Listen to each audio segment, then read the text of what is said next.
Mago ma curfew go bende koro nwaloso to kod jopiny mopogore opogore e boma ma Kisumu bang' lendo ma bende koro nokel mar curfew, kendo koro jopiny mopogore opogore mor ahinya to kod lendo ma kamano. Jopiny go ma bende ne luwo e chuny boma ma Kisumu wacho ni gimor kod Ker Uhuru Kenyatta kuom yawonegi piny nimar gisebedo ka koro gikadho achiedh nade ahinya sand kowuok e lwet obila chakre saa 4 kaachiel to kod moko bende joma timo ohala otieno ma bende koro nok nyal dhi nyime. Giwacho ni koro gimor ahinya go ndamono kendo gibro bedo ka uchumi mar gwengegi opogore opogore bro bedo ka dhi nyime. Ne gimor ahinya gi lendo ma kamano kendo mage jopiny ma bende koro ne waloso godo.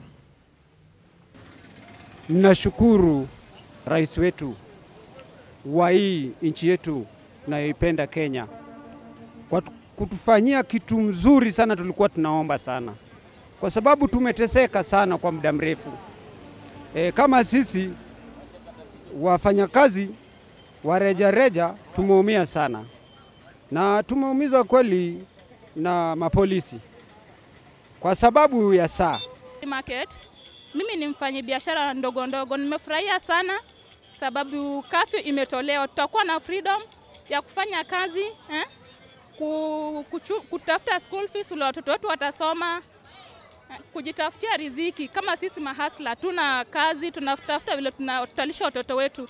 Tumefurahia sana President Uhuru vile ametoa curfew kama wananchi wa Kisumu na wafanyabiashara wa Jubilee Market. Wagoero kama ko uro golo curfew koro wadhi tiyo maber.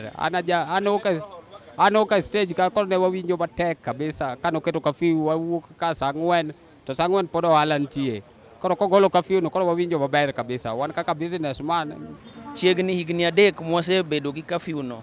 Wan kaka jo sector mar boda wasehinyre seriously. Wasehinyre makata jomoko nitie mane osenyaka we ohala ni. To en ohala madwaro kinda saa duto.